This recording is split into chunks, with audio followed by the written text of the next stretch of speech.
E aí, pessoal do Libcast, tudo bem com vocês? Hoje o nosso papo é sobre direito das pessoas LGBTQIAPN+, que é um assunto que está ficando um pouco delicado na sociedade brasileira agora, então a gente veio trazer esse papo para você poder se instruir, se preparar, porque pode ser que tempos sombrios venham e a gente tem que estar pronto para tudo. E para nos ajudar nessa caminhada maravilhosa aqui, nós temos o aplicativo Isus, um aplicativo de homenagem swing para você que tem interesse em descobrir relacionamentos, possibilidades de relacionamentos, melhor dizendo, tem interesse em trazer novos formatos, está descobrindo a não monogamia e não sabe direito onde encontrar pessoas para poder trocar e de repente viver isso na sua relação. Esse aplicativo é muito bom. E também aqui o Estúdio Camucá, onde é realizado esse podcast, e também o Hub Digital RSG, que nos apoia e faz essa empreitada ser possível. Muito obrigado, pessoal. E também muito obrigado a sua presença, dona Cássia. Obrigada a você pelo convite. A gente se conhece há muitos anos e é muito bom estar aqui. É muito bom ter você aqui. Eu gosto muito de você, eu gosto muito de tudo que você representa para pessoas que, como eu, vieram do underground, do rock, do metal, do gótico. E eu acho que a gente precisa de representatividade e expoentes e pessoas que tenham coragem para falar. Com certeza. Acho que a representatividade é você olhar do outro lado e falar, eu também posso, né? Eu consigo chegar ali. E ter a representatividade é uma necessidade social, que deveria estar posta na Constituição. Está intrinsecamente, mas deveria estar posta claramente para as pessoas. Eu acho que as crianças na escola deviam ter aula de direito constitucional na infância, já na infância, e amadurecendo esse debate até o ensino médio, porque a falta desse entendimento dos nossos direitos e deveres gera toda essa desinformação, que a gente passa por um período histórico absurdo de desinformação, o período das trevas, onde o jovem está sendo o pêndulo. Quando essa história de 2022 para cá não nasceu de 2016, né? Essa história de a gente está vivendo uma questão de uma nebulosidade política, ela vem de uma construção de uma juventude que não se informa, de uma juventude que não tem apto à leitura, a entender o seu direito e o seu dever. Porque, por exemplo, o jovem, muitos não sabem que ele pode votar com 16 anos. Não é obrigatório, mas ele pode votar. E o voto do jovem é o voto que a gente muda essa balança, esse pêndulo das trevas, digamos assim. Por mais que eu goste das trevas na estética, eu não gosto dela como a gente está vendo, que é realmente a gente voltar atrás, a idade das trevas, a gente voltar a ter direitos das mulheres conquistados com muita luta, sendo vilipendiados, destruídos, né? Então eu acho que a juventude tem esse papel fundamental de entender a Constituição e de entender os papéis que ali estão postos. Por que a Carta Magna ela é um avanço social? Porque ela tem direitos, garantias fundamentais que eles querem destruir. Qual é o grande âmbito hoje em dia que é essa turma aí, que da extrema-direita, digamos, né? Ela tem. O pêndulo deles é destruir a Constituição. Você vê que tudo vai contra o poder judiciário, o Supremo, né? É o pêndulo que eles criticam o tempo todo, porque eles não querem mais cumprir decisão judicial. Então, a partir do momento que você descumpre decisão judicial, tem crime de responsabilidade. Mas eles querem atropelar isso e ter poder total. Então, a juventude tem nas mãos esse entendimento de Constituição e do seu dever. Eu acho que a gente deveria ter esse papel de educar as próximas gerações, de entender a Constituição, os direitos e deveres, e também ter, claro, civilidade, educação, que está faltando. Tá faltando. E também falta um pouco de acesso, né? Exato. Porque você falou do jovem não ler, do jovem não se informar, mas todos os estímulos para que isso acontecesse vão se desmontando aos poucos. Percebo que professores que têm um pensamento mais crítico e que estimulam esse pensamento mais crítico, de repente vão sendo mal vistos, né? Perseguidos, silenciados. Tem que mudar sua política de trabalho até para não perder o emprego e não perder o sustento da sua família. Então, o medo, né? Sim. E o medo é a base do fascismo que está posto mundialmente. Não é só no Brasil, é no mundo inteiro. O medo, ele faz com que a gente vote naquele que impõe o medo na gente, né? Como ideologia. Então é exatamente isso que acontece. E dentro do campo do direito, dentro do campo que você estuda, é difícil para você executar as suas funções? Bom, eu acabei de perder a virgindade no direito, digamos assim. Porque eu passei na OAB de primeiro, estudei muito, né? E eu acho que isso vai para todas as pessoas. Esses dias eu recebi uma mensagem de uma menina trans que falou que iniciou o curso de direito porque ela sabe da minha luta. E eu me sinto assim lisonjeada porque é aquela coisa que você falou da representatividade. Sim. Se eu estou representando uma população a qual eu vivo, uma realidade, e essa pessoa tem como entrar e buscar se inserir no direito que é realmente elitista. A gente na faculdade, eu era da FMU, estudando na FMU da Liberdade, eu era a única trans ali estudando direito. Tanto que os professores queriam ser meus amigos, porque eles nunca deram aula para uma pessoa trans. Olha só, para a gente entender o problema da não representatividade, da não inclusão. E ela mandou uma mensagem para mim, eu fiquei muito feliz. Ela falou, eu iniciei o curso, você é minha inspiração. Eu falei, vai até o final. Que máximo. Estude que você vai conseguir. Porque não tem outro jeito pra gente se não estudar. A educação é a única forma da gente furar a bolha. Se com ela já é difícil, porque nós que temos um estilo diferente, nós gostamos de metal, nós gostamos de dark wave, cold wave, esses estilos, né, essa subcultura gótica, a gente vai sofrer um preconceito visual. Já de primeira. Imagina sendo trans, gostar desse estilo. Por exemplo, eu tava vindo agora no Uber, o cara falou assim, você tá indo pro cemitério?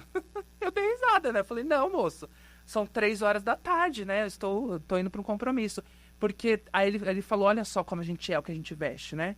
Eu falei, moço, mas eu tô de social, eu tô meio trevosa, mas eu tô de social. E essa questão da representatividade eu acho que é muito importante, só que ainda falta muito. Como eu disse pra você, naquele ambiente acadêmico eu era a única. Mas falta representatividade e falta também das outras pessoas um pouco de bom senso, né? Com certeza. Porque a pessoa acordar de manhã, pegar um passageiro no Uber, olhar pra roupa e falar, tá indo pro cemitério? Amigo... Ô Uber, você tá vendo isso, Uber? Puta que pariu, vamos demitir, vamos cancelar a conta desse arrombado. Eu posso xingar? Pode. Obrigado. Vai tomar no seu cu. Obrigado. Mas nem foi Uber, né? Foi em Drive, então xinga em Drive, mas enfim. Ô Uber, desculpa Mas, aí, tadinho, viu? Paga super... nós. Depois da gafe, ele foi super educado. E a gente conversou muito, muito educado, rapaz. Mas falou, a gente tem olha que ter como a gente é o que a gente veste. Aí a gente começou a discutir isso. Eu falei, pois é. Ele falou, tem um amigo meu que é médico neurocirurgião, e ele é todo tatuado. Eu falei, mas o que tem a ver uma coisa com a outra? Você vê, os preconceitos, eles são inseridos na pele, no visual que você apresenta. E nem tudo que parece ser, é aquilo. Até porque os maiores criminosos deste país normalmente estão de gravar. Fofinhos, emplumadinhos, engomadinhos, perfumadinhos, com as suas camisas extremamente passadas, os seus ternos caríssimos, né? E os executores do crime não são eles só mandam, são os mandantes. Ou seja, estão protegidos ainda por Exatamente. cima, né? E você falou aí desse seu momento na facu, que os professores se aproximavam de você. Então você não se sentiu discriminada nesse processo? Na faculdade, eu acho que em algumas situações, sim. Mas eu sou ariana com ascendente escorpião. Então, pense. Mexe comigo, pisa no meu calo. Enfim, teve 2 meninos na faculdade que eu coloquei eles no lugar. Ou seja, olha como que é a vida. Não terminaram o curso, trancaram. Provavelmente estavam ali porque o pai, a mãe, né, a filiação deles, de pai, mãe, enfim, de família, estava insistindo para eles fazerem direito. Eles não queriam nada com nada. Não terminaram o curso, morreram na praia. Eles têm o direito de voltar a fazer, mas não concluíram. Então, não era para eles. Eles estavam ali brincando, né? E para mim, desde o primeiro dia de aula, eu nunca tive como uma brincadeira. Eu tive como uma oportunidade de vida, que meu chefe acreditou em mim quando me contratou.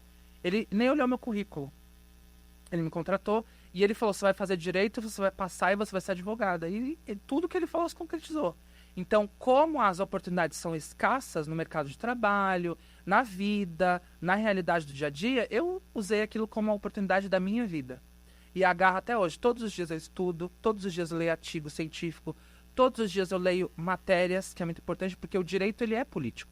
E eu tenho muita certeza que tem muita gente que olha pra você e acha que você é uma delinquente. Que não sabe de porra nenhuma. Um cara no Instagram me chama de drogada, ele vai ter que provar agora. Que Agora ela estudou direito, tá todo mundo fudido. Me chamou de drogada num comentário.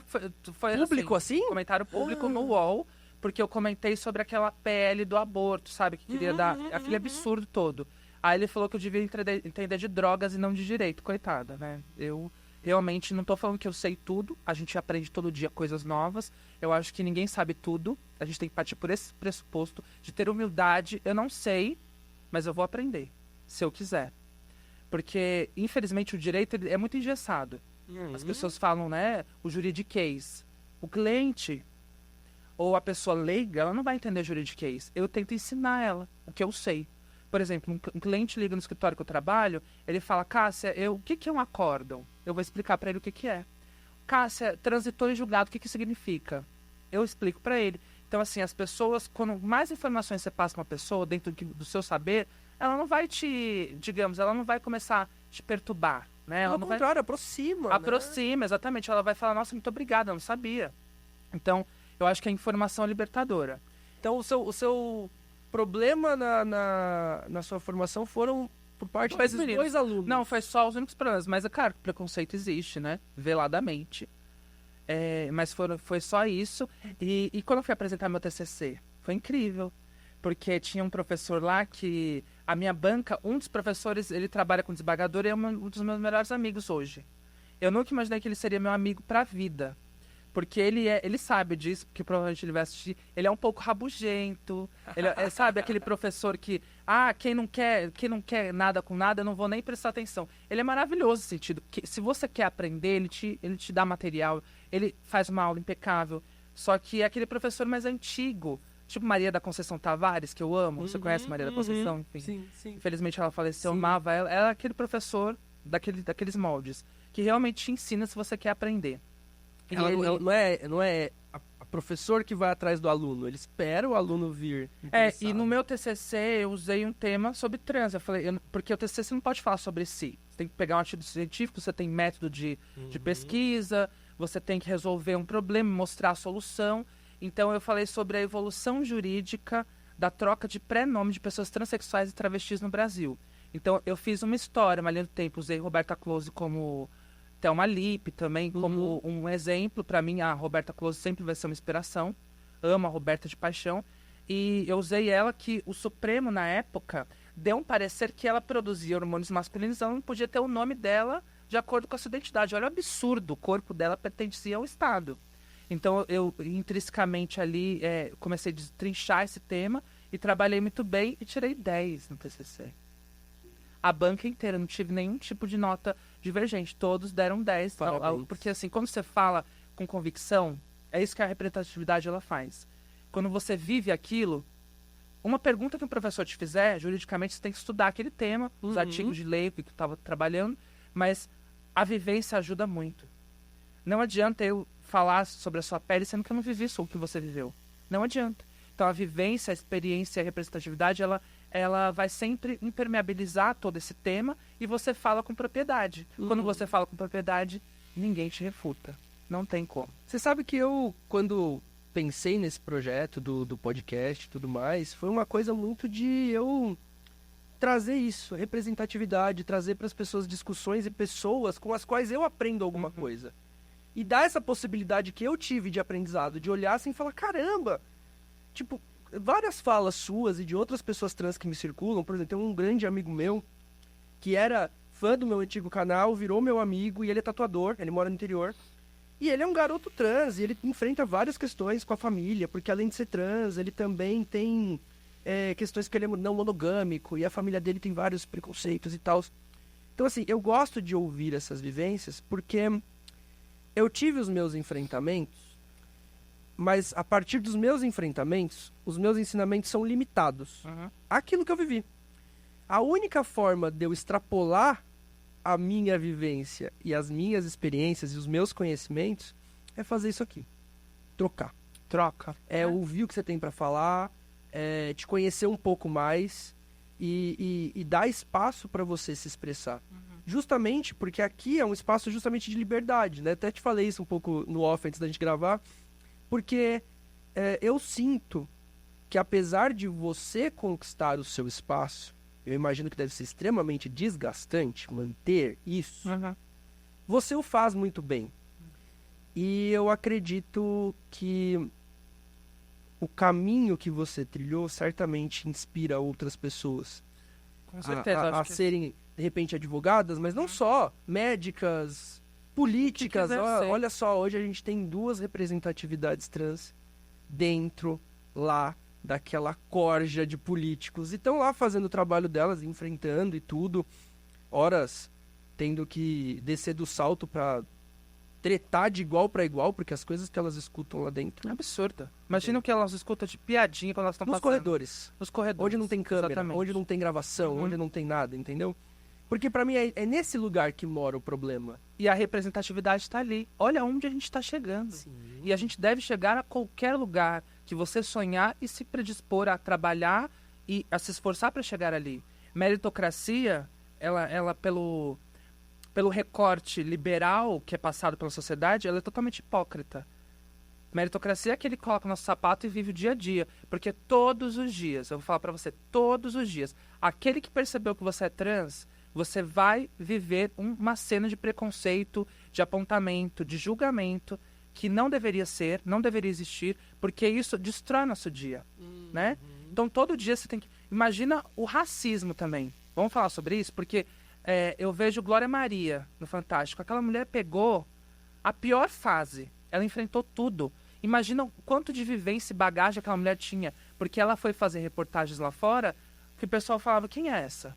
Tipo, ela jornalista, com mérito para aquilo, com estudo, formação acadêmica. E ela deveria o tempo todo mostrar que ela tinha conhecimento, porque as pessoas julgavam pela cor da pele. Sim. Então, todo preconceito, ele é o apagamento histórico daquela pessoa. E é um absurdo que isso aconteça. A gente tem que lutar para que a gente fala que a gente está lutando, que a gente é mimizento, que é mimimi. É uma dor que você não sofreu, é uma dor que você não sabe. Eu não posso, por exemplo, eu nunca vou parir. Eu não posso falar para uma mulher que está gestante, está em trabalho de parto, que aquela dor é mimimi. Então, eu não sinto, eu não conheço exatamente. Então, você não pode inviabilizar uma pessoa por uma questão de que, eu não sinto, então, hoje em dia o mundo tá chato. Que bom, que vai ficar mais chato para vocês. Que acham que repetir todos os dias preconceitos, julgamentos, apontamentos e apagamento históricos contra as pessoas que são minorias na sociedade vai ficar cada dia pior para vocês, porque as pessoas ainda bem estão evoluindo aos poucos. Você mesma foi contratada por um escritório de advocacia que a gente entende que é um lugar mega piegas, retrógrado, conservador e até machista e preconceituoso. Porque a gente tem... Eu, pelo menos, tenho essa imagem dos advogados mais antigos. Com certeza. Quando eu penso num advogado, é a mesma coisa que pensar em qualquer outra profissão mais clássica. A gente, infelizmente, entende que vai ter uma discriminação intrínseca naquela carreira. E você já conseguiu romper com isso de princípio. Tem uma música que é do Evanescence, chama Use Your Voice. É do último álbum. Use a sua voz. Aquela música é uma inspiração pra minha vida. Porque, realmente, se a gente usar a nossa voz, as pessoas vão te julgar de qualquer forma. Sendo gordo, magro, alto, você tendo um estereótipo bonito, perfeito, que a sociedade printa como perfeito e vende como perfeito, você vai ser julgado de qualquer forma. Se você levantar a sua... Quando você abre a boca e você fala com propriedade sobre algum assunto, todo mundo vai se calar. E essa é a minha lição, assim, eu digo, de vida todos os dias e a minha obsessão de viver. Porque quando você perder a vontade de lutar por algo, por algum objetivo, acabou a vontade de viver. Teve alguém que você calou na sua vida, com a sua história, com a sua vivência, com os seus... Eu acho que em janeiro, quando eu passei na UAB, eu calei a boca de muita gente. Com certeza. E qual foi essa sensação? Maravilhosa. Mas eu passei, por exemplo, todo mundo vê a pinga que a gente toma, mas não vê os tombos, né, que a gente leva. Tem até esse ditado popular. Quando eu passei, eu abdiquei do Natal do Ano Novo. 10 para meia-noite, 2024, virando de 2023 para 2024, eu estava estudando direito tributário, que eu fiz a segunda fase de direito tributário, que todo mundo odeia. Todo mundo vai achar muito difícil. Não é, gente. Quem está estudando para a OAB, faça direito tributário, porque é simples de entender. Consultorias, Casa Vedo. E essa história de você abdicar. Eu abdiquei, não porque eu queria esfregar na cara das pessoas, mas é porque a gente, às vezes, todos os dias a gente começa a estudar. Quando a gente começa a estudar, a gente fala, isso não está entrando na minha cabeça. Volta a fita. Volta a aula. Estuda de novo, mais uma vez, porque se você continuar a nadar, você vai chegar na praia. Se empenha. Tenha com obsessão mesmo, eu vou conseguir. Porque, às vezes, as pessoas colocam vários obstáculos na nossa vida que falam, você se sente burra. Você fala, não consigo, isso daqui não entra na minha cabeça. Se você ler, reler, busca uma outra fonte de ensinamento que seja mais didática. Hoje em dia, você pode até, sei lá, recorrer a um vídeo de alguém que tá falando sobre... Porque tem professor que não é didático. Ele nunca vai ser. Não, e tem obras mesmo. Que é feito pra você se sentir burro.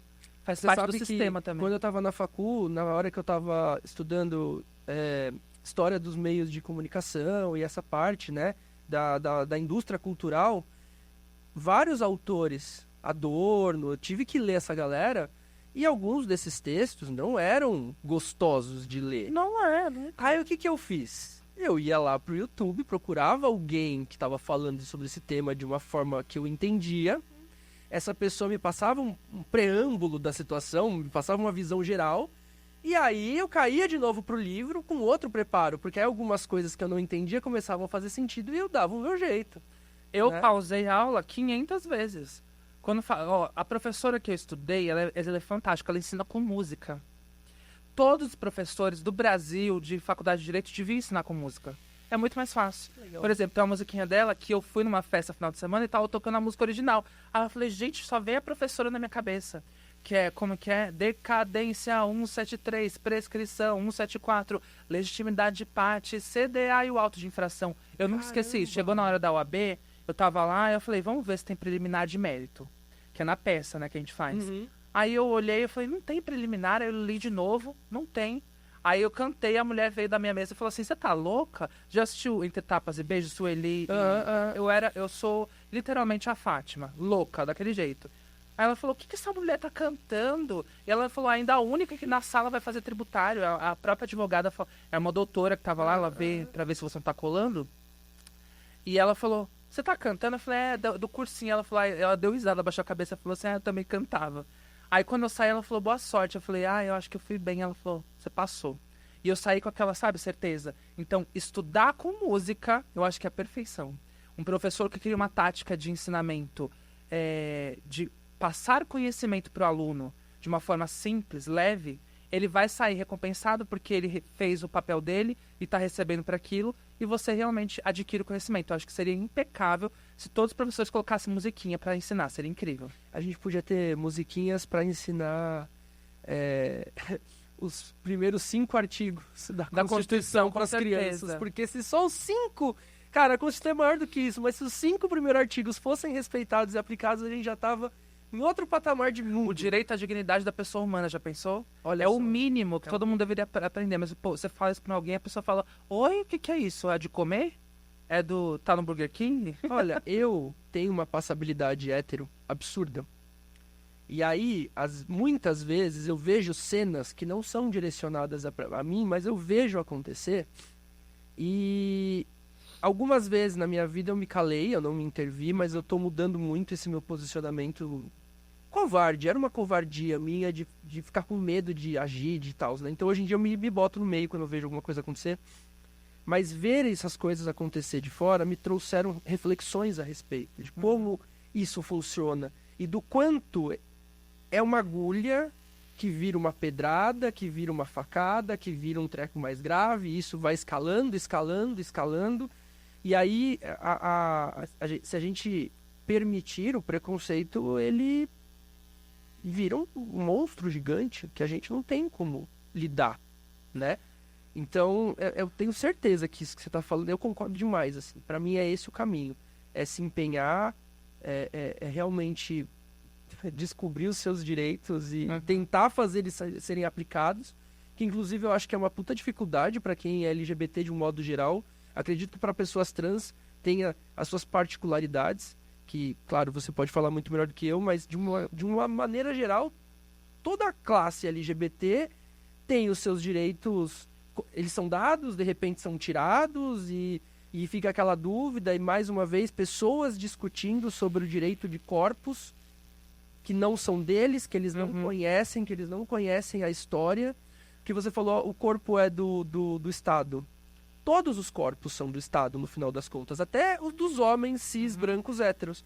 A diferença é que eles são só menos cerceados. E por isso eles se sentem livres. Verdade. Tá ligado? Isso mesmo. Mas porque até pouco tempo atrás, tinha que ter idade não ter filhos e um monte de coisa pra fazer vasectomia, por exemplo. Claro que... Uma olha escolha só. individual da pessoa. E olha só, isso assim, pegando um exemplo de um branco, hétero, cis, olha só, é só isso que é controlado no corpo dele. E quantos não se revoltavam e não reclamavam com isso no meu grupo de amigos e tudo. Agora eu fico imaginando como essas mesmas pessoas se sentiriam se tivessem todos O seu gênero social. do jeito que acontece com mulher e com pessoas trans e com pessoas LGBTs e com pessoas negras. Ah, é um absurdo. Com certeza eles iam pras ruas, iam levar o jogador de futebol, né, que é especialista em trair a mulher grávida e vira ídolo nacional. A gente tem péssimas referências Por no que nosso você país. acha que isso acontece? Uma pessoa que faz uma coisa que assim... Eu, você, todo mundo que tá nesse estúdio, todo mundo que tá lá em casa assistindo, todo mundo sabe que não é bonito. Tudo bem, pessoas erram, você tem um deslize. Eu acho que a gente também não tem que crucificar o cara por um erro. Mas transformar ele em ídolo por causa de um erro, eu acho um pouco absurdo. Porque tá todo atrelado ao patriarcado machista, que é uma sociedade que a gente é ensinado assim, que o homem pode. Por exemplo, lembra aquela lição básica que a mãe sempre ensinou, que o menino não lava louça, que o menino pode andar sem camisa, mas a menina não pode usar um decote porque ela vai ser confundida. É esse tipo de educação machista, que a educação machista também está nas mulheres. As mulheres são extremamente machistas. Tanto que você vê, quando uma mulher denuncia um caso de abuso, geralmente se vê em outra que vai deslegitimar o caso dela. É mentira. Não estou falando que não existem pessoas mentirosas. Existem pessoas mentirosas de todos os gêneros, números e graus. De todos. A mentira, ela realmente está impermeabilizada no ser humano. Agora, essa história que eu falo absurda é que a gente vai normalizando. E vira ídolo exatamente por isso. Porque eu vou fazer igual. Porque é o instinto do homem. A mulher também tem instinto. A mulher também trai. E a gente tem que normalizar isso. A mulher trai, o homem trai. Só que a gente tem que ter a questão de que é aquilo que uma amiga minha postou essa semana. Quando existe um acordo, se você é monogâmico, né? Você tá num relacionamento, você tem que respeitar aquela pessoa.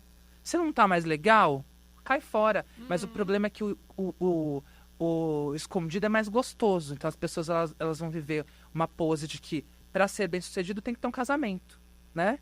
Isso tem que estar casado. Porque se você não é casado, as pessoas vão falar, tem algum problema com essa pessoa. Então tudo é ensinado. Essa forma de ensinamento que é absurda. Porque se a pessoa não é casada, que legal, é um problema dela. Ela sabe, eu não quero mais casar. Eu, de verdade, não me vejo mais. Eu gosto de ter gatos, eu gosto de ter as minhas manias, eu gosto de dormir com eles. E eu gosto de ver alguém de vez em quando, entendeu?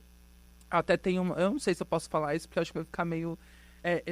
igual tampa de privada, a gente senta, dá uma relaxada e depois tchau. Muito Fátima entre tapas e beijos, né? Mas enfim. Eu achei maravilhoso. Exatamente isso. A gente sente prazer, a gente tem necessidade. E se for respeitoso e for... entre ambos os lados estão concordando com aquilo, qual o problema? O problema é que as pessoas vivem uma mentira de que eu amo, eu tenho que ter alguém para me amar e postar no Instagram. Bonitinho, frases bonitas. Eu te amo. No Dia dos Namorados é a maior hipocrisia. E não é inveja. Que quando alguém critica a hipocrisia, as pessoas falam, inveja porque você é solteira. Não, gente. Aquelas pessoas estão transando o ano inteiro com várias pessoas. Elas estão num relacionamento não assumido, não monogâmico, né?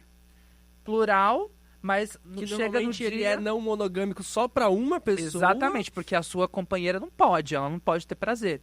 Somente ele. Eu acho bizarro isso do... Então é isso, eu traio, ou qualquer coisa assim. E aí fala, mas e a sua namorada se ela te... Não, ela não pode.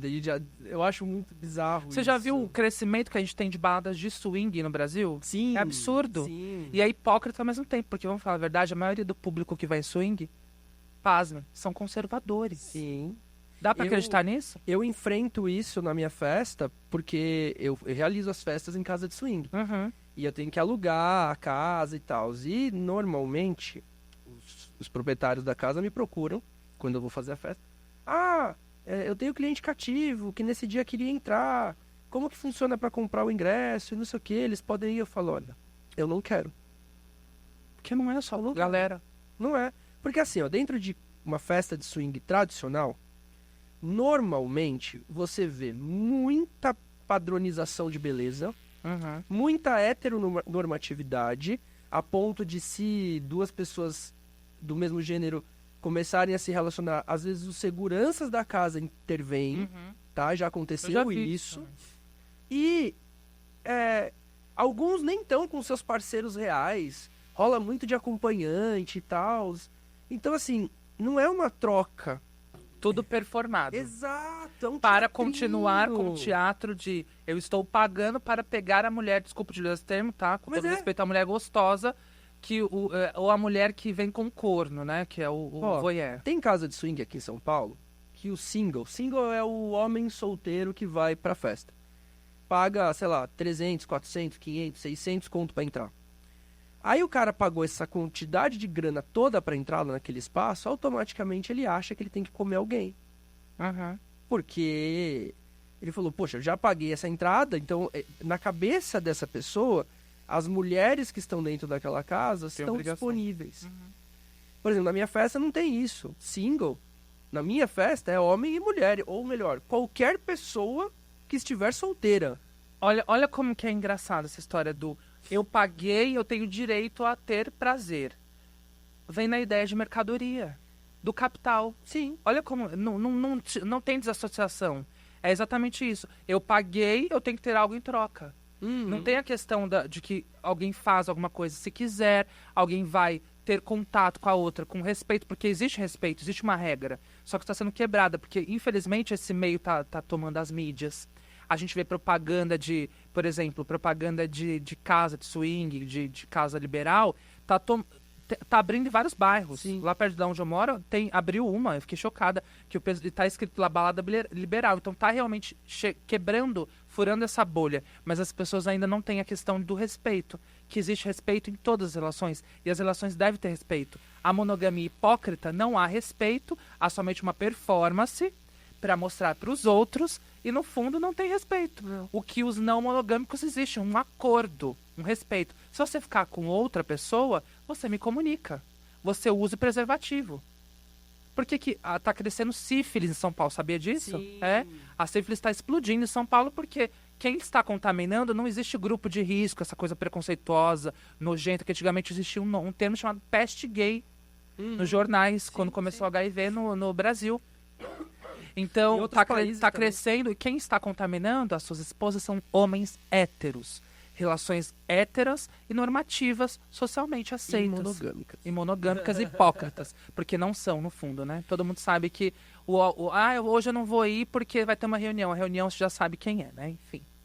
E vendo esse cenário todo que a gente discorreu um pouquinho, e toda essa situação da sociedade brasileira, onde que a tua atuação profissional entra para proteger as pessoas? O direito, ele funciona para nós LGBT? Ou a gente tem que fazer um esforço, tem que se matar?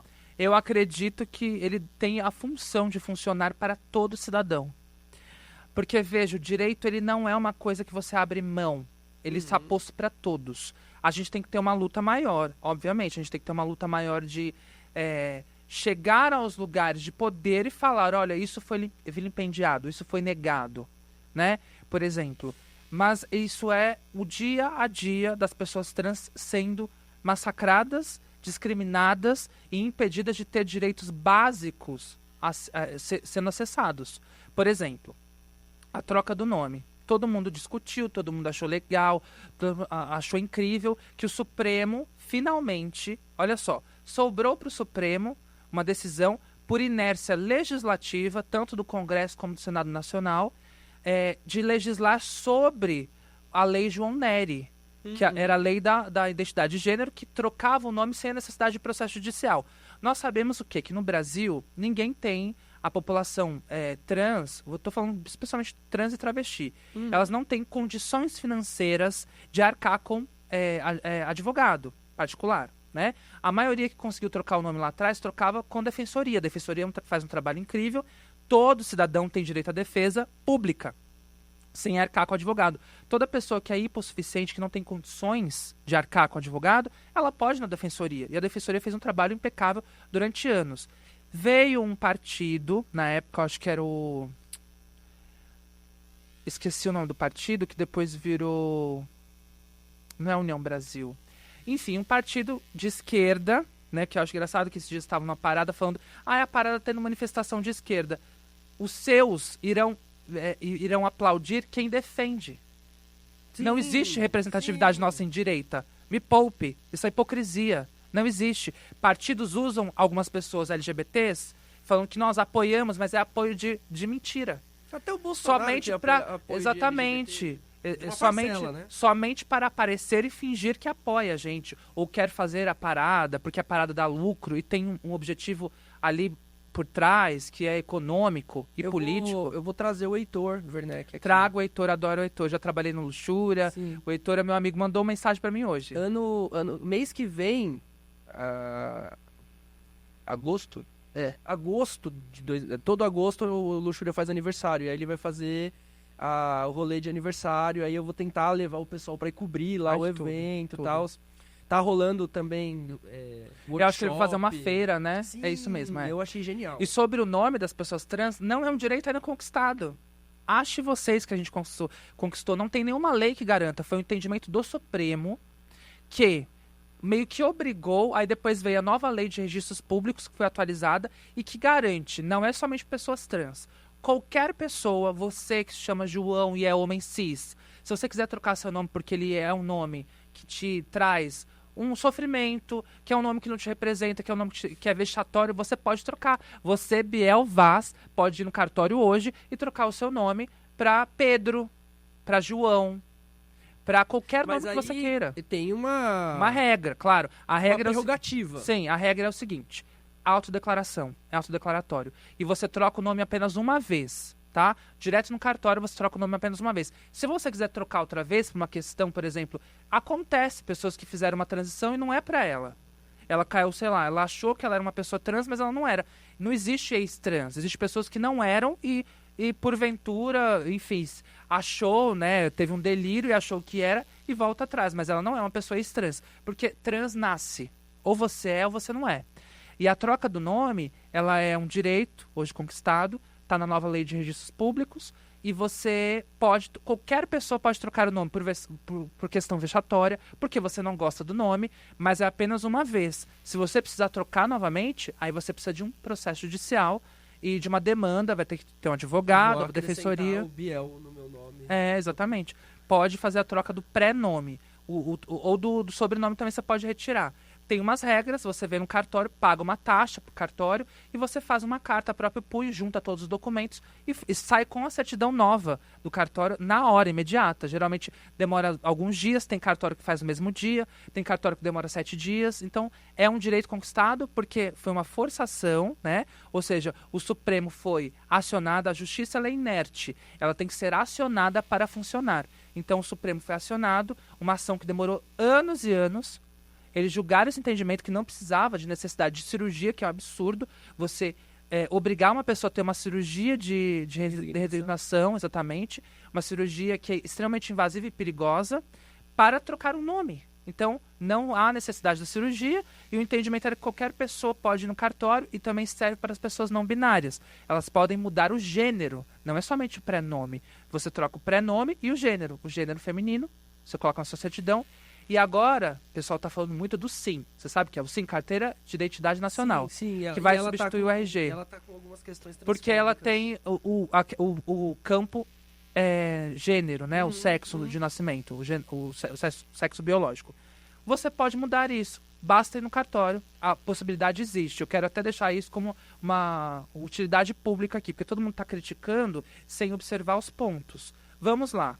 Por mais que a carteira tenha, o sexo biológico apareça na carteira, você vai no cartório, você tem essa possibilidade, está posta, a lei de registros públicos nova foi sancionada em 2022, e você consegue trocar o seu nome e seu gênero. Então, se você é não binário, você coloca lá não binário. Na sua carteira, no SIM, vai estar não binário. Então, você tem a possibilidade. Você faz uma correção de uma desinformação, exatamente. Pode colocar não binário. Pode não colocar. É só feminino e masculino. Não, pode colocar na certidão e vai pro SIM. No SIM você coloca lá. Sexo vai estar não binário. Que maravilha. Exatamente. Caramba. Você pode fazer. E quais outros direitos conquistados a comunidade LGBT? Os direitos a gente está avançando muito lentamente. O casamento voltou atrás. O casamento não é que voltou atrás. Teve um projeto, está naquela Constituição de Família e Previdência, que foi aprovado por um pastor. E esse projeto, a Erika Hilton lutou muito ali, eles fizeram uma articulação, mas não deu. Ele passou ali, mas calma, ainda há muita água para percorrer. Esse projeto, provavelmente ele vai ser engavetado, porque ele vai passar para mais 2 ou 3 constituições. Comissões, que a gente chama. Uhum.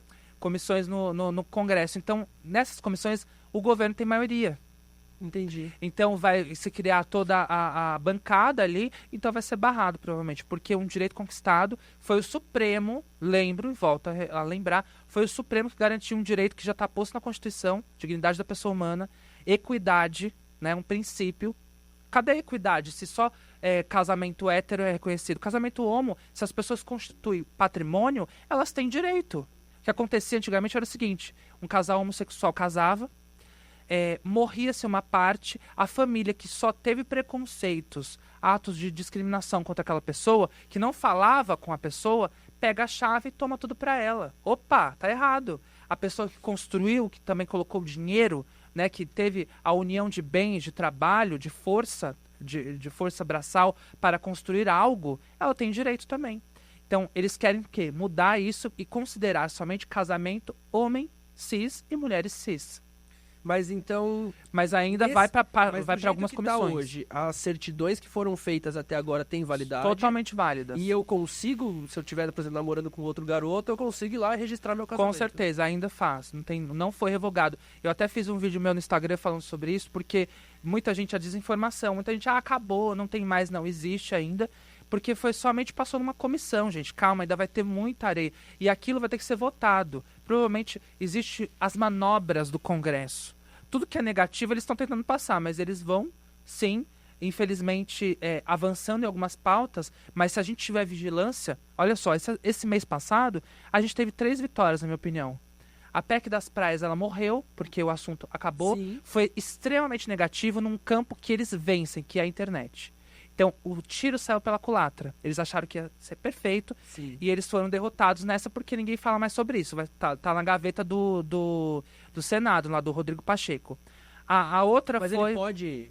Pode, reviver isso ele aí? pode. Se ele quiser acordar Na de manhã e PEC das falar, praias, pode. Ele pode colocar em plenário para votação. Mas eu acredito que é tão polêmica que eles vão tentar evitar. A outra foi a PEC do estupro, que é um absurdo. Sim. Né? Eles acharam que ia conseguir aprovar a gente voltar para a idade das trevas, porque o estupro legal só existe em 3 casos. Que é quando a mulher ela pode morrer. Desculpa, o estupro. Ai, gente, corta isso. O aborto não. O estupro legal ele só existe em 3. O aborto legal. Só existe em 3 casos. Quando a mulher pode morrer, então tem que escolher entre a vida da pessoa que está viva. Cadê o direito à vida, né? Quando a pessoa está ali naquela situação de que a vida dela pode ser ceifada e você faz o aborto legal, sem crime, e a pessoa não vai ser processada por isso. Quando o feto não tem cérebro, gente, feto sem cérebro não vai ter vida, né? Vai ser um sofrimento a mais para aquela mãe, para aquele pai, ter um feto que não tem cérebro, ele vai morrer, infelizmente ele vai vir a óbito. E quando existe a questão da violência contra a mulher, do estupro, né? Existe a violência contra a mulher e ela não quer levar adiante aquela gravidez. Gente, é um absurdo você fazer uma mãe, né, que não quer ser mãe e foi violentada, ter o filho, o fruto do crime. É um absurdo. Muito mais profundo do que nem muito mais profundo, mãe, porque exatamente. ela nem queria o ato que fez ela engravidar. Ela já não queria... muito antes de tudo, ela já não queria. Então... Exatamente. Então, o aborto legal ele existe em 3 casos. Mulher, ela tem risco de vida, o cérebro do feto não existe e em caso de violência sexual. Então a gente não está falando aqui de a bel prazer. Por mais que eu acho que é uma escolha da mulher. Se os homens engravidassem, já teria sido aprovado aborto legal e seguro. Com certeza. Né? Então a gente está discutindo uma coisa absurda. Mas a questão é a moralidade hipócrita, porque quando a amante engravida, o primeiro a levar ela numa clínica clandestina é o papai de família que diz que é conservador e é Deus acima de tudo. Quando você fala dessa questão do aborto legal no Brasil, tem algumas questões, né, práticas que barram um pouco essa questão teórica funcionar. Né? Então, por exemplo, mesmo dentro das 22 semanas, mesmo dentro da questão de ter sido um abuso e tudo mais, tem médicos que simplesmente negam-se Uhum. a fazer. Existe alguma forma de acionar juridicamente esse médico? Claro que sim. Porque, olha só, se é um direito que está posto no Código Penal, eles têm como entrar com uma ação, e isso existe. Olha só, em São Paulo, nosso querido estado, que não é tão querido assim ultimamente, né? A prefeitura tinha um hospital referência que fazia esse caso de interrupção da gravidez em casos que são segurados por lei, que não é crime, Certo. que é o aborto em caso legal, que está no Código Penal, que são as exceções, as 3. Uhum. Esse hospital tá se negando a fazer. Então a Defensoria Pública acolheu alguns pedidos e entrou com uma ação judicial, que parou aonde? Para assegurar uma lei que já está... tá ali, gente, está posta. Se é lei, cumpre, acabou. E a Prefeitura de São Paulo, tá? Ano de eleição, pelo amor de Deus, vamos votar bem. A Prefeitura, junto com a ideologia do prefeito, misturada com do governador, não, nós não vamos dar porque é contra a nossa... Não interessa se é contra ou a favor, é legal, está posto e aquela pessoa tem o direito de fazer a interrupção. Aí entraram e chegou aonde? No Supremo.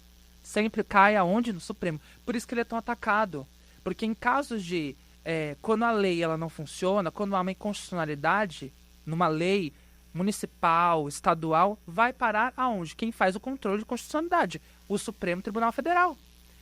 E ele é tão odiado porque cai a bucha no colo dele, ele tem que resolver. Se está posto na lei, tem que fazer. É um direito da pessoa e acabou. Então, essa questão de que pode fazer alguma coisa, sim, se for negado, pode entrar com uma ação e um juiz que tenha consciência e não coloque as suas crenças acima de tudo, ele vai falar, tá na lei? Pode? Então, ok, vai ter que ser autorizado e vai ter que ser feita a interrupção. Se a pessoa foi violentada, se a pessoa tem um feto que não tem cérebro, e se a pessoa está com risco de... A gravidez, então, ela tem, por exemplo, pressão alta. Uma mulher tem pressão alta e ela pode morrer no parto. Ela tem o direito de interromper. É isso. Independente da religião, do que você pensa, do que você deixa de pensar. Mas é legal. esse processo jurídico cabe em 22 semanas? O processo Porque, assim, jurídico? porque você pode até 22 semanas. Depois disso, mesmo nessas 3 condições, torna-se ilícito. Uhum. Só que aí é que tá. Eu vou lá descobrir... Primeiro, passei por uma violência. Uhum. Tenho que me recuperar psicologicamente, fisicamente dessa violência. Então, já leva tempos. Aí depois eu vou procurar os meus direitos. Uhum. Aí eu chego lá, me negam esse direito. Aí eu tenho que procurar a justiça para conseguir... 22 semanas já passou? Exatamente. Essa demora, no caso no Brasil, eu vi uma médica que cuida disso em hospital público ela falando contra o projeto, absurdo, e ela falou corretamente. Exatamente essa demora, ainda mais os municípios mais pobres do Brasil. Elas não têm conhecimento. Não há informação. Então vai demorar. O projeto prevê que até 22 semanas ele quer punir depois das 22 semanas. Sim. Legalmente, que está posto no Código Penal, se tiver as 3 excedentes, pode depois de 22 semanas. Entendeu? É isso. O projeto quer prever que até de 22 semanas, depois que passar disso, ele já... é tudo uma comunada, assim, é absurdo. Porque eles sabem que as meninas pobres, negras do país, elas que vão precisar desse dispositivo. Então eles querem punir 2 vezes. Olha que absurdo. Porque eles sabem da demora. Porque os casos que chegam assim, ninguém quer fazer. Você acha que uma pessoa que foi violentada quer fazer uma coisa dessa? Não. Ela vai fazer por quê? Primeiro, não tem condições, e outra, os pró-vida. Eu convido os pró-vida aqui pro debate, porque é pró-vida. Quantas crianças tem no semáforo? É o primeiro a fechar o vidro na cara. É pró-nascimento, Sim, né? é o primeiro a fechar o vidro na cara daquela criança. Aí quer dizer, é pró-vida, e se aquela criança tiver cair um caminho tortuoso do crime, porque sempre é o fragilizado que vai cair, né? Ah, mas aí é o melhor dos mundos. Aí porque morre, já pega, encarcera. aí bandido bom é bandido morto. Exatamente. Que pró-vida é esse? A gente tem que tratar a gente tem que ter uma consciência política e humana de tratar para não existir isso, para não cair nessas garras e para que essa pessoa tenha plenitude, humanidade, dignidade da pessoa humana, emprego, que tenha comida no prato, tudo isso faz parte de um ecossistema para que a gente tire das mãos dessas coisas malignas, ruins, né? E aí, digamos. nessa hora, procurar um advogado que seja LGBT, que tenha Sim. essa consciência. Inclusive, eu vou falar para as pessoas trans que querem trocar o nome, todas as certidões estão disponíveis no site Bicha da Justiça, só dá um Google, tem lá, você clica naquele site, vai ter todas as certidões que você precisa para trocar o nome, o pré-nome, basta você clicar ali, colocar seus dados, imprimir a certidão, a maioria delas são gratuitas e algumas não são, somente aquelas de cartório, aquelas que para provar que você não teve protesto no teu nome, aquelas são pagas. Mas fraude também, exatamente, né? O resto é tudo gratuito, você faz no site Bicha da Justiça, está disponível aí, só dá um Google. Eu vou deixar esse site na descrição Coloca. desse vídeo, porque para vocês conseguirem acessar, porque aí o objetivo disso aqui é que de fato vocês tragam isso para a vida de vocês, tá ligado? Exerçam os direitos, cobrem os direitos e é um convite para continuar sendo resistência, né? Porque no final das contas é isso que a gente é aqui, a gente é resistência, porque se a gente continuar nesse caminho de bancada evangélica e tal, uma hora a gente não existe. Eu e você estamos na primeira linha do fuzilamento. A gente já tá no conto de Aia. Isso é uma realidade. A gente já tá. E cabe a nós, a juventude, aquilo que eu disse na abertura do podcast, a juventude abarrar isso, porque tá nas mãos dos jovens. Por exemplo, a gente de 2022 foi importante, muito. Esse ano é a eleição municipal. É muito importante também. É muito importante eleger os nossos. Porque se nós... Olha só, a gente consegue colocar 2,5 milhões de pessoas na Paulista, na parada. Né? Cadê essas pessoas na hora de votar? Cadê a consciência? Porque, infelizmente, a gente coloca porque há uma festa. Há um trio. Se fosse para lutar por direitos, igual Stonewall foi, será que a gente iria? É isso que eu fico perguntando.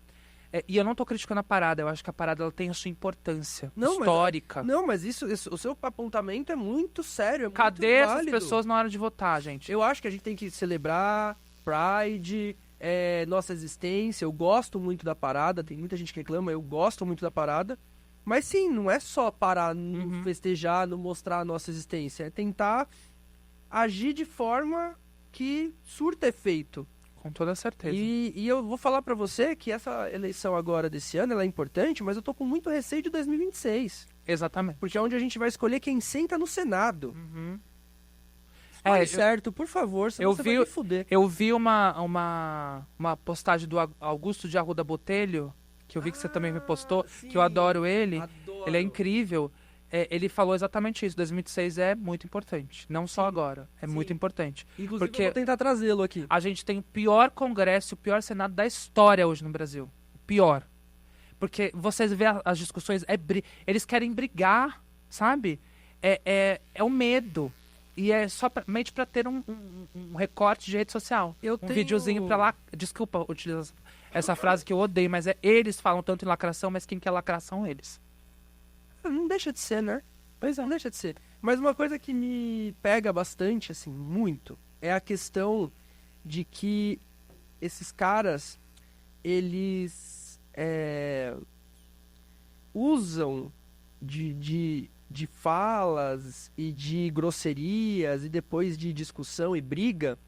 E pra mim, quando você cai nesse momento, é que o seu argumento já acabou. Com certeza. Porque não há argumentação. Exato. Se você conseguisse vencer na palavra, na dialética, aí ok. Mas aí não, como você percebe que você não tá conseguindo vencer dessa forma, você começa a baixar o nível. Aí vem a mentira, a desinformação.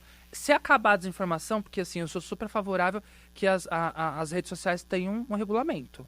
Não é censura, porque existe muita discussão de censura. Censura, quer dizer, a gente pode mentir a bel prazer? Não. Existe uma responsabilidade. Na minha opinião, toda rede social para login e senha, para criar uma conta, deveria ter um CPF atrelado a ela. Se você colocar um CPF, acabou isso. Responsabilidade total. Se a pessoa cometer algum ato, ela vai ter uma responsabilidade penal, né? Civil. E o CPF vai estar atrelado. Foi meu filho que fez. Prove que foi ele que fez. Acabou. A gente acaba com a desinformação, mas eles não querem, porque eles sobrevivem com a desinformação. A desinformação é uma indústria. E as redes sociais, muito canalhas, desculpa utilizar esse termo aqui, mas muito canalhas que são, elas lucram com isso. Porque toda desinformação tem muito dinheiro por trás dela. Você coloca, olha só, você quer que uma publicação do seu Instagram alcance 15 mil pessoas, você paga 40, 50 reais pro Instagram, ela alcança. Alcance, não é que você vai ganhar seguidor. Então tem toda uma metodologia de você pagar para ter visibilidade. E a mentira, ela é paga. A desinformação de WhatsApp, ela é paga. Do Telegram, ela é paga. Porque eles pagam robôs exatamente, para disseminar, para passar para o maior número de pessoas. E chega naquele cidadão, aquele parente que você ama de paixão, que, gente, essa história da gente odiar nossos entes queridos porque eles estão caindo na mentira é uma tristeza, porque tem muita pessoa que a gente ama, né? Que infelizmente cai nessas contas e acredita que aquilo é verdade. E é muito triste, muito triste. Eu, quando paro para pensar nessas construções, nessas questões, eu realmente vejo muita importância em tudo isso. E eu realmente acredito que a gente tem uma geração Z aí mais tolerante, que aceita mais a diversidade. Eu tento trocar com as pessoas mais jovens, obrigado. Eu tento trocar com as pessoas mais jovens porque eu tô na rede social, o maior público é os mais jovens, apesar de que hoje essa faixa etária dentro da internet está crescendo. A galera, assim, 30 e poucos, que regula comigo de idade, também tá muito forte. Mas eu acho que o jovem continua ditando tendência. E eu gosto de trocar com essa galera. E eu vou conversando sobre, assim, cara, a facilidade com que uma geração Z hoje entende, sei lá, não binarismo. Porque a transexualidade, apesar dela ser um mistério para algumas pessoas, a gente tem muitos players falando sobre ela e desmistificando. Né? Mas o não binarismo ainda rola uma série de coisas. Tem a questão da linguagem neutra, que tem gente que bate, tem gente que é a favor, tem gente que fala que como é que não é chique se falar linguagem neutra. Odeio aquela professora. Quem gosta? Mas um dia eu quero trazer ela pra conversar aqui. Porque o ponto eu odeio as ideias dela, mas eu não a odeio. Com certeza, isso mesmo. E eu gostaria que ela me explicasse sobre isso. E de repente, sei lá. Pode mudar um pouco da sua cabeça. Ou eu posso mudar um pouco dela, eu não sei. Esse é o âmbito, esse é o conceito de democracia, que é o que a gente defende. Sim. Você pode ter suas ideias, desde que você não ataque ou mate a existência de alguém. Né? Por exemplo, ela pode existir com seus pensamentos, ganhe no argumento, olha que perfeito. É exatamente isso que a gente fala. Né? Exato. E pra mim, por exemplo, eu não sou muito de debate justamente por isso, porque eu acho que num debate as pessoas estão armadas. Elas vêm com a defesa, elas vêm pautas. Elas vêm pra comer o outro no argumento, pra morder o calcanhar. E eu acho que aí nisso não sobra uma discussão Essa história do não binário, você falou, é incrível. Na nossa época, você lembra o que a gente chamava isso? Já existia. Chamava androginia. Os andrógenos, eles eram não binários, se a gente parar pra pensar. É verdade. Antes da minha identidade trans, eu achava que eu era uma pessoa andrógena, porque eu não tinha um conhecimento. Eu não tinha conhecimento do meu corpo, do que eu era. Eu não tive puberdade, minha puberdade foi muito tarde. Eu não tive. Porque, como eu disse pra você no começo, numa conversa particular, eu descobri recentemente que eu sou uma pessoa intersexual, né? Porque eu não produzo testosterona o necessário, que eu tenho a suspeita de ter um ovário atrofiado. Então, olha só, eu sou uma pessoa, um corpo a ser estudado, mas uma existência a ser respeitada. A gente deve pedir e sempre, a todo momento, a gente se posicionar, olha, me respeite, eu existo. A representatividade é para isso. Agora, a gente falar, por exemplo, naquela época a androginia era super cool, lembra? Todo mundo respeitava, achava incrível. Ai, fulano de tal, ele é andrógeno, ai que legal. Ai, deixa eu curiar você. Você se aproximou do cover de Marilyn Manson por causa dessa figura androginia? Sim, com artista? certeza. Porque ele circula. Sim. Você pega a cada capa de álbum dele, ele tá. E o meu álbum preferido é o Mechanical Animals, que é a capa que ele tem seios. Sim. Que ele esconde o genital, que ele não tem, porque ele tá extremamente andrógeno. Aquele álbum, ele se inspirou muito num pai da androginia, que é o David Bowie, né? Então ele se inspirou no David Bowie. Você pode ver que ele tá com dois olhos vermelhos, ele nunca usou lente vermelha. Naquele ele usa uma lente vermelha que uma tem um pedacinho de branca, porque ele sempre usou uma lente branca. E aquilo é por causa do David Bowie, porque o David Bowie tinha um olho de vidro, né? Então aquilo é totalmente Bowie. Totalmente espacial, sabe? Sim, Zig ele parece Stardust. meio ETzão mesmo. Zig Stardust, exatamente. Ele pegou aquela referência. Até tem uma textura de pele meio emborrachada, assim. Sim. Né? Eu acho muito legal aquela capa. Ele usou um macacão, né? É. Muito legal. Mas foi boicotado, tá, gente? Porque aquele macacão, os bicos dos peitos existiam, mas a gravadora falou, não, vamos tirar. Ah, sempre tem uma tesourada. Falou, deixa ele mais como Alien. E vendeu pra cacete aquele álbum, ele é maravilhoso. Nossa, eu adorei isso, eu nunca tinha pensado. Sim, o nunca Marilyn Manson entrou na minha vida por essa questão andrógena. Eu nunca tinha ligado o androginia. Era onde eu podia mostrar pros meus pais, por exemplo, que, é só um estilo, mas não era. Era uma essência, né? Tava dentro de mim. Porque eu podia pintar a unha e ser mais ou menos um pouquinho como eu gostaria de ser. Era uma couraça. Sim, também, mas até hoje continua sendo uma identificação. Além de ser uma questão de identificação musical, foi uma identificação de rebeldia também, posso dizer, mas até hoje nunca foi uma fase. Eu continuo ouvindo até hoje. Tanto que o Mechanical Animals é um álbum que eu mais ouço dele. Eu amo aquele álbum. Eu acho que é um dos que eu mais ouço. Independente das acusações, independente do que aconteceu com a pessoa física, porque a gente tem que separar as coisas também. A pessoa física vai responder pelos atos dela. O artista, não tem como eu apagar, jogar os discos fora, apagar a história dele na minha vida. Eu vivi coisas incríveis, aquele som. Eu vivi coisas incríveis ouvindo aquele disco, então eu não vou deixar de ouvir. Esse cara em específico, né, o Marilyn Manson, ele é uma figura polemiquíssima. Polêmica, também. E já, assim, tanto é que nenhuma das separações e histórias de banda foram tranquilas. Nenhuma, Ele agredia o guitarrista no palco abertamente. O John Five, é verdade. Coitado. Coitado do John. Todos processaram ele. Eu tenho vontade de processar ele. Ele perdeu um processo recentemente de um cara que um cinegrafista que ele cuspiu na cara dele. Mas todo mundo sabe, todo mundo que acompanha o Marilyn Manson sabe que ele sempre cuspiu em tudo. Ele era uma ilhama ali, né? Ilhama do metal industrial. Sempre cuspiu, dele, tá? Sempre usou fio dental, sempre foi polêmico. Porque eu acho que aquela coisa, aquela casca, metal, exatamente, ele cuspia... Não consigo mais tirar essa imagem da cabeça. No Antichrist Superstar, então, ele cuspia em tudo, em todos. Era uma cuspideira do inferno. E literalmente aquele álbum é o inferno. Sim. Mas foi o boom dele, né, mundialmente. E a MTV ajudou muito na formação musical, tanto minha, mas no boom Marilyn Manson, no boom Slipknot no começo, no boom de todas essas bandas que eram polêmicas e tinham um visual estranho, digamos assim. Estranho socialmente, né? Porque pra mim é totalmente comum o visual, porque a gente tá inserido nisso há muitos anos. Sim, pra mim é completamente normal. Mas eu acho muito legal você falar isso, porque assim, a gente fala sobre transgeneridade, a gente fala sobre todas essas questões, mas a gente não fala dos primeiros signos que despertam isso, de falar, olha só, parece que eu me encaixo ali. E também não fala que a gente vai se esgueirando nesses signos para poder...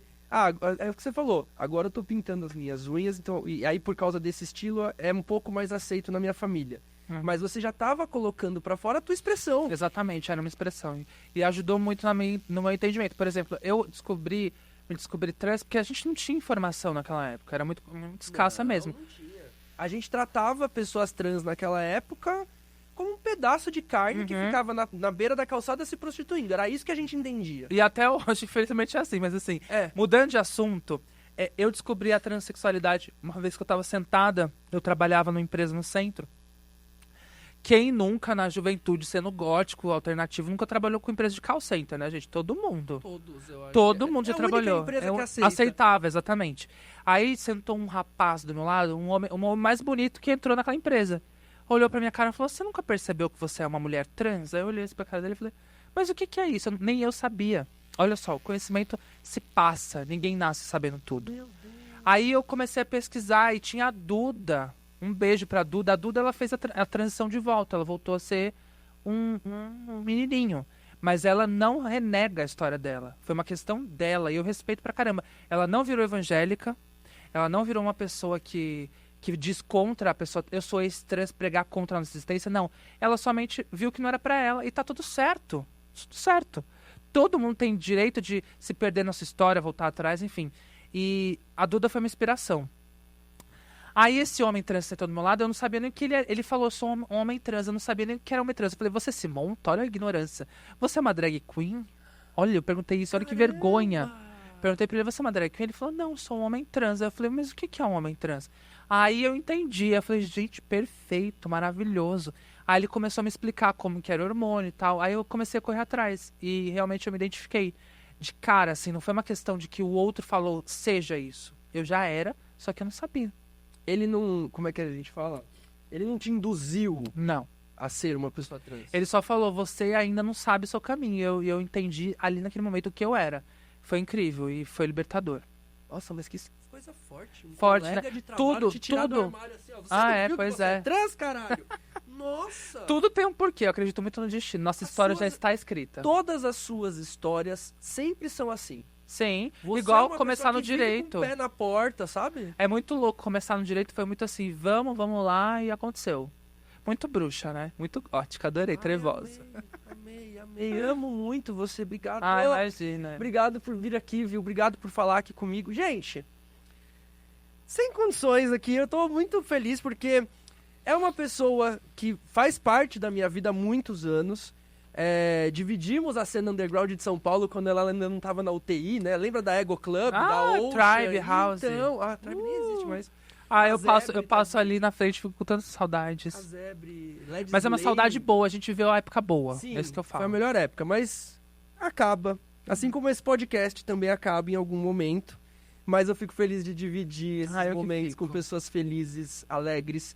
E que eu tenho certeza que assim como me inspira, você está inspirando outras pessoas Com a certeza. vencer, a entender que o seu gênero não é uma limitação, a entender, a esfregar na cara dessas pessoas, você não é um problema, tá tudo certo ser do jeito que você é, tá tudo bem. O problema está nos outros, exatamente. Acredite em você, não desista nunca. Se você tem uma meta, você vai alcançar ela. Independente dos obstáculos que coloquem. Quando alguém coloca um tijolinho pra você cair, é melhor ainda, porque o seu sucesso vai ser maior. A hora Lembre que você disso. aprende a desviar dessas pedras, você fica mais forte. E você constrói seu castelo, É isso aí. isso. Gente, muito obrigado. Foi maravilhoso esse episódio e até a próxima. Tchau!